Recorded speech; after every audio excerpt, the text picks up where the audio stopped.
નક્કી તમારી વચ્ચે કંઈક થયું છે, એ તો મને કહી નથી રહી. પહોંચદાર, મને થોડો સમય આપો, હું બધું જ કહીશ. Anything serious? સિરિયસ છે પણ અને નથી પણ, બટ તમે ટેન્શન ના લો, હું મેનેજ કરી લઈશ.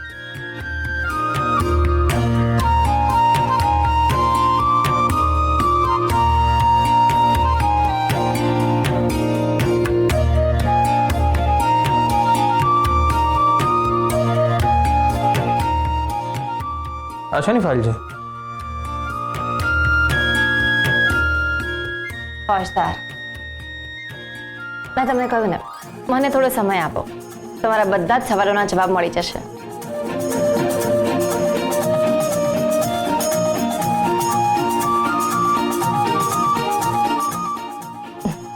એક મિનિટ, ઊભા થાઓ, ઊભા થાઓ ને.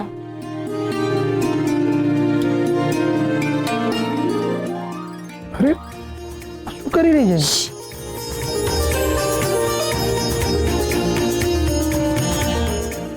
એક સેલ્ફી લઈએ.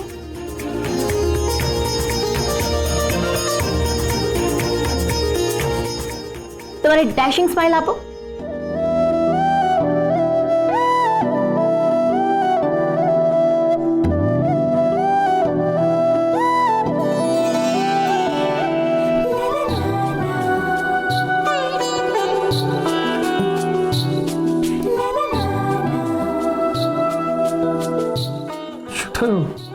બસ આમ જ.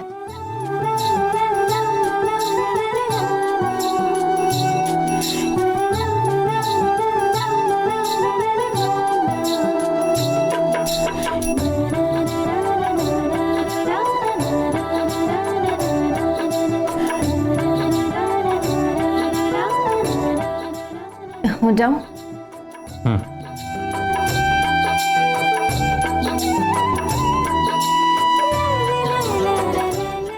જય સોમનાથ.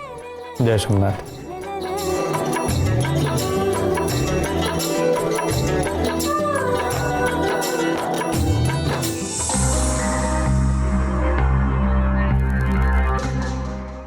ફોન સતત બંધ આવે છે. ક્યાં છુપાઈને બેઠો છે નપાવટ?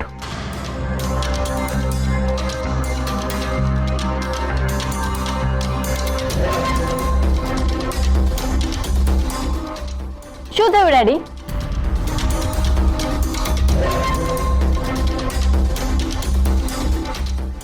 કબૂલાતનામું અપાવ્યા છો? કેસર, તું અત્યારે એ બધું છોડ, મારે તારી મદદની જરૂર છે. ઓહો, શું વાત છે? તમને મારી મદદની જરૂર પડી? કેસર, અત્યારે મેણા ટોણા મારવાનો સમય નથી.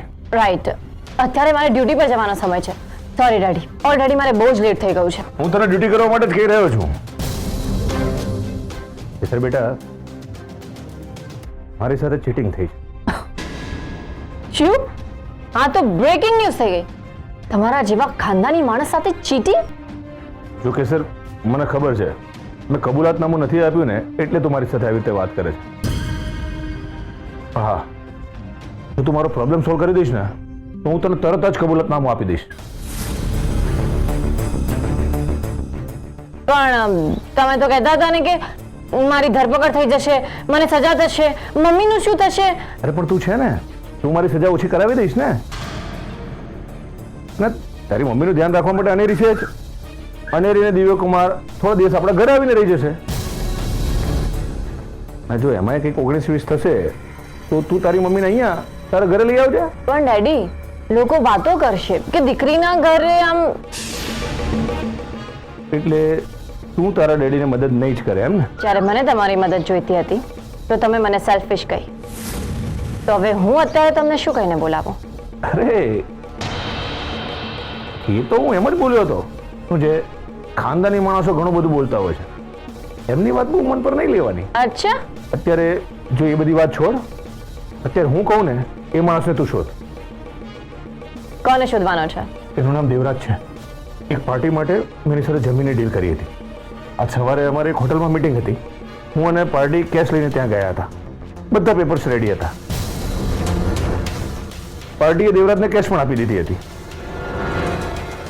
હું જરાક આમ તો બાથરૂમ જઈને પાછો આવ્યો અને જોઉં છું તો નપાવટ દેવરાજ અને પાર્ટી બંને ગાયબ.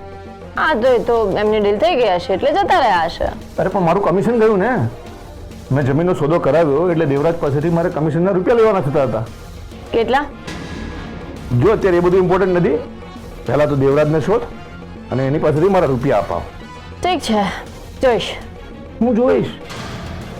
હા, એ માણસ ક્યાંનો ક્યાં જતો રહેશે. તાબડતોબ એક્શન લે. તારે ખબરીને કે દેવરાજની તપાસ કરે. હા, પોલીસ ફોર્સને એલર્ટ કર જલ્દી. તાબડતોબ કબૂલાતનામું આપું છું એવું કહ્યું હતું તમે? તમે શું કહ્યું હતું?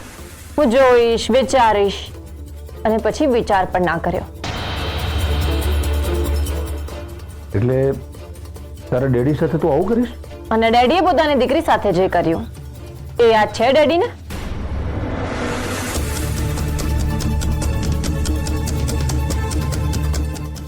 કેસર, જો હું તને હમણાં જ કબૂલાતનામું લખી આપું છું પણ તું મારું કામ કરી આપ. એમ?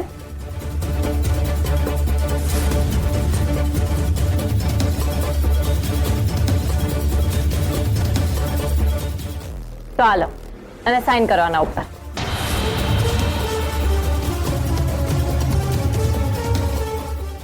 કબૂલાતનામું તૈયાર છે. એક કામ કર, આ તું મને આપી દે. હું ઘરે જઈ શાંતિથી વાંચી અને પછી સહી કરી આપું છું. અત્યારે અહીંયા મારી સામે.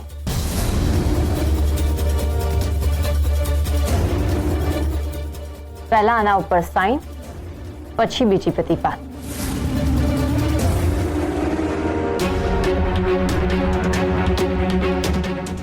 ડેડી, આમ ગુસ્સે ના થાવ.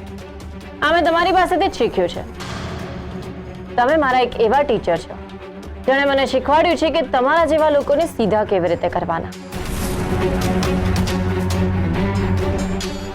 સાઈન કરો છો કે હું જાઉં? કેસર મારી વાત નહીં માને, મારે એને ધમકી આપવી પડશે. કઈ વાંધો નહીં, હું મોટી ચોકીએ જઈશ. ઓકે, તો જાઓ. મારું એટલું કામ ઓછું. ઠીક છે, હું જાઉં છું. 70% બ્લેક મની અને 30% વ્હાઇટ મની.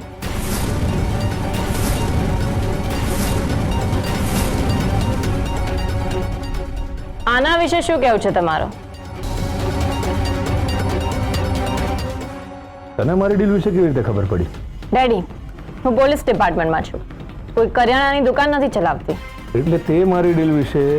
હા, મારા ઇન્ફોર્મર પાસે મેં તમારી ડીલ વિશે જાસૂસી કરાવી હતી અને એમાં મને ખબર પડી કે તમારી આ ડીલ ઇલીગલ છે.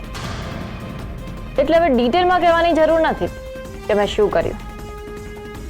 એટલે હવે જો તમારે તમારા રૂપિયા જોઈતા હોય તો સાઈન તો કરવી પડશે, નહીં તો તમારા રૂપિયા ભૂલી જાઓ.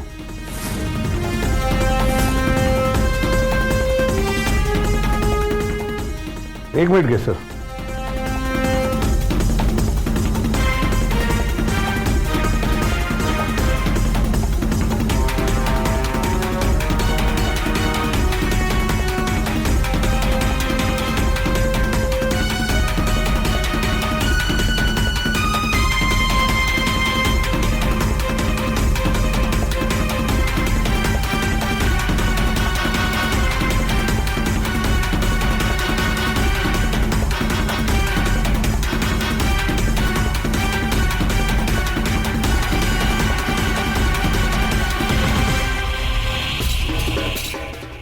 આટલો તો વિશ્વાસ રાખ મારા પર. મારી જ સાઈન કરી છે.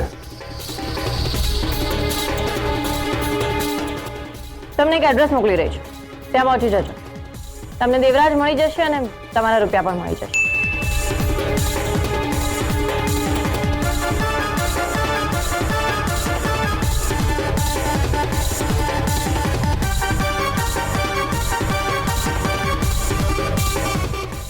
ડેડી, મને આવું ખોટું કરવું ગમતું નથી, પણ જ્યાં સુધી તમારી સાથે આવું ના કરીએ ને તમે સમજતા પણ નથી.